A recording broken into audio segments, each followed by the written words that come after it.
Shalom à tous, shalom à tous. Que Dieu vous bénisse au nom de Jésus-Christ. Je suis le prophète Jean Guéa de la mission divine d'amour. Mission divine d'amour.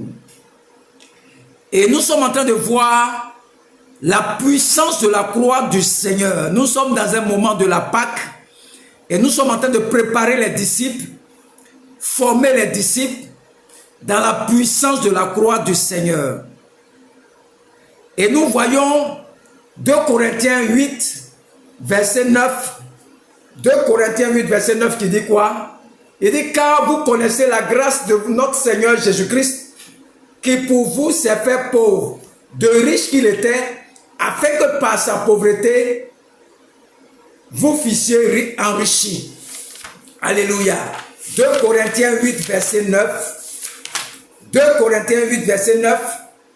Ici, c'est à la croix. Lorsque Jésus-Christ était à la croix, on dit, il a pris ta pauvreté. Il a pris ta misère. On dit, de riche qu'il était, il s'est fait pauvre pour toi.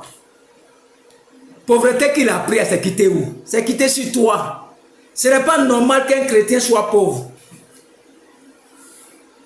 Ce n'est pas normal.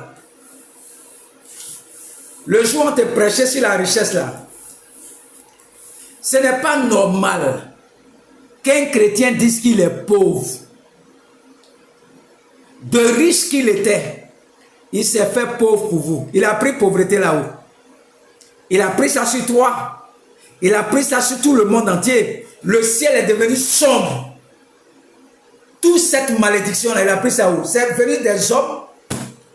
Père, Père, Père, pourquoi m'as-tu abandonné? C'est l'humanité qui était en train de crier à Dieu comme ça. Jésus était notre représentant. Il s'est fait pauvre. De riche qu'il était pour que vous soyez riches.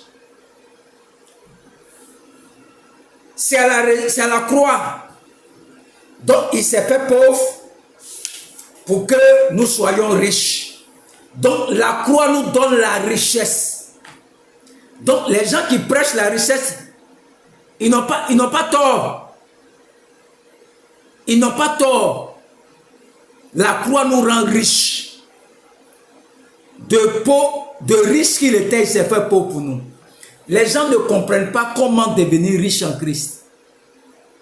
Quand ils lisent ça, ils ne savent pas ce que ça veut dire. Alléluia. La richesse de Dieu ne vient pas de ce... Vient... Je vais te donner un témoignage pour que tu comprennes.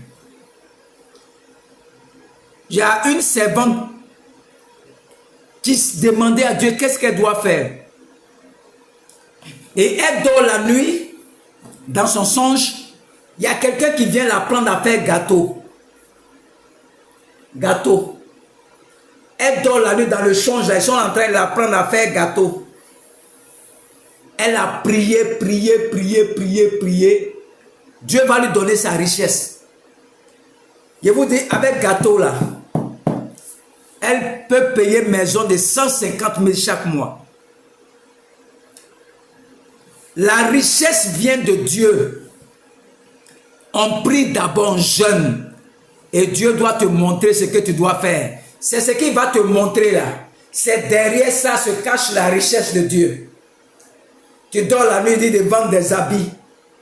Quand tu commences à vendre habits, il y a la richesse qui est cachée derrière. Après on dit, c'est lui qui vendait habits là. Oh Dieu, tu ne peux pas l'attraper. C'était caché derrière l'obéissance. Il y a des gens, Dieu dit, va vendre habits. Il dit, oh moi je ne vais pas vendre habits. Va vendre garba. Il dit, non, va faire cabine. Il dit, il ne veut pas. Mais comment tu veux bénéficier de la richesse de Dieu? Les richesses de Dieu sont dans les choses insignifiantes. Tu pries net, il te dit, non. Va faire aide-maçon. Ah! Moi, et tous les diplômes là, j'ai fait aide-maçon. Pourquoi? Dans aide-maçon là, tu vas rencontrer un boss qui doit venir sur le chantier, va voir ton travail, tu travailles bien. Dieu te fait toujours entrer par la petite porte. Ou bien t'envoie d'être vigile devant une banque. Tu as un doctorat et tu n'as pas de travail. Dieu va te faire rentrer par la petite porte. De doctorat, là, tu deviens gardien, vigile. de la société. Et vigile, vigile, vigile. Tu vas connaître quelqu'un dans la société, il devient ton ami. Et un jour, il te demande, mais toi, tu as quel diplôme même? Non, moi, j'ai un doctorat. Mais tu fais quoi devant ici? Et lui, maintenant, il va aller parler de toi au boss. On cherche quelqu'un qui a diplôme. Voici le gardien qui est là, on dit qu'il a un doctorat. Très fort en anglais.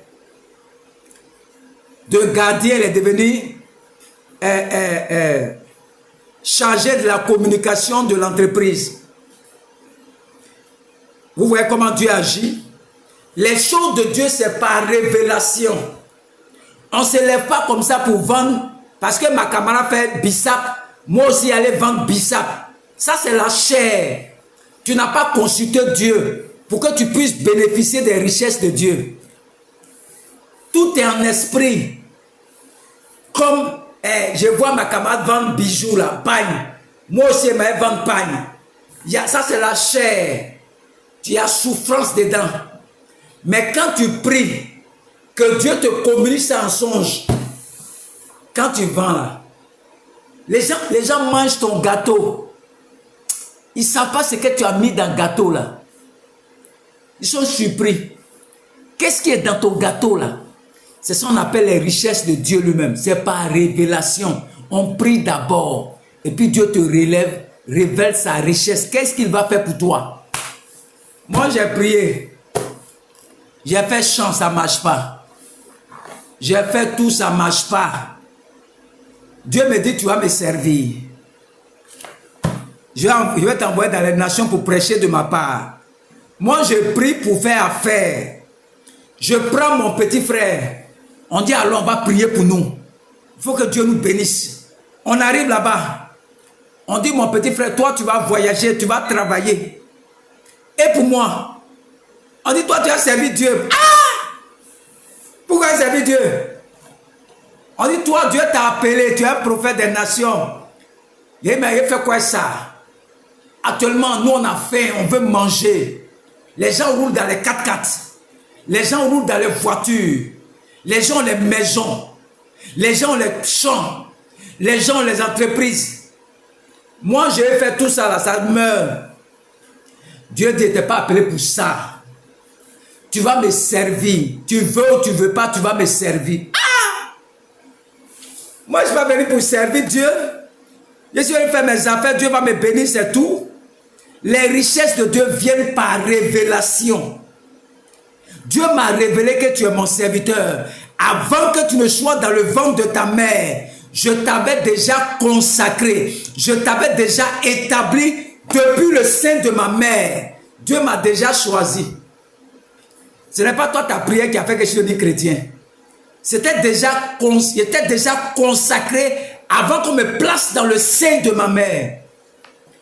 Tout ce que j'ai fait là, tant que je ne suis pas dans mon couloir, rien ne marche dans ma vie. Tant que tu ne trouves pas ce que tu as dû faire sur la terre là, pour bénéficier de la richesse de Dieu là, tu vas tourner en rond comme ça. On t'a dit que tu vas servir Dieu, tu cherches quoi? Non, tu vas passer concours, oui c'est bon. Mais il ne faut jamais oublier que tu vas servir Dieu là. Il ne faut jamais oublier ça. Sinon le jour, le temps va arriver. Tes affaires dégringolent comme ça. Tu as oublié ce qu'on t'a dit il y a 20 ans. Tellement tu as peur de souffrir. Tu as peur de payer le prix. Nous, on a fini avec ça. Là où je suis, ton argent ne peut plus m'influencer. Parce que j'ai souffert. J'ai souffert. Il y avait de l'argent devant moi, j'ai refusé. Ce n'est pas toi, ton argent, qui va m'intimider. Les richesses de Dieu, c'est par révélation, par prière. Et Dieu va t'orienter dans ce que tu dois faire. Il y a des gens qui ont dit d'aller vendre friperie. Dis moi, ça ne me ressemble pas friperie. Et aujourd'hui, tu souffres. Dieu derrière friperie là, se cachait la richesse de Dieu. Prenez tous ceux qui ont l'argent, lisez les livres. Regardez comment ils ont eu leur révélation. C'est pas un jour assis, ils ont eu une révélation. Ils ont eu une pensée. Et ils ont saisi la pensée. Ils sont devenus des multimilliardaires. Les choses de Dieu, c'est par révélation. Ce n'est pas parce que ta camarade a fait aussi que tu vas te jeter dedans. Tu vas souffrir. Parce que ça ne vient pas de Dieu, ça vient de ta chair. Tu convoites. Ça, c'est la convoitise de la chair. Les choses de Dieu, c'est par révélation. Mon Dieu m'a dit, tu vas me servir, ça me suffit. Le reste, je m'en fous. Tu vas me servir. Je peux travailler. Mais quand le temps va arriver, je vais servir Dieu. Je ne peux jamais oublier ça. Que Dieu te bénisse. La croix nous donne la richesse. C'est normal qu'on parle de bénédiction dans nos églises. Parce que Jésus-Christ s'est fait pauvre pour que vous soyez riches. Donc un serviteur qui prêche la richesse n'est pas en erreur. 2 Corinthiens 8, verset 9 dit quoi? Car vous connaissez la grâce de notre Seigneur Jésus-Christ, qui pour vous s'est fait pauvre, de riche qu'il était, afin que par sa pauvreté, vous fussiez enrichis. Je te dis par ça, vous êtes riche, ça dit quoi? Il y a combien? Moi, j'aime pas la pauvreté. Yeah, j'aime pas ça. Yeah, c'est pas bon. Je n'ai jamais aimé la pauvreté. Je maudis la pauvreté qui est dans ma vie. Et dans ta vie, au nom de Jésus-Christ. Que Dieu te bénisse. Dieu te bénisse au nom de Jésus-Christ. Amen.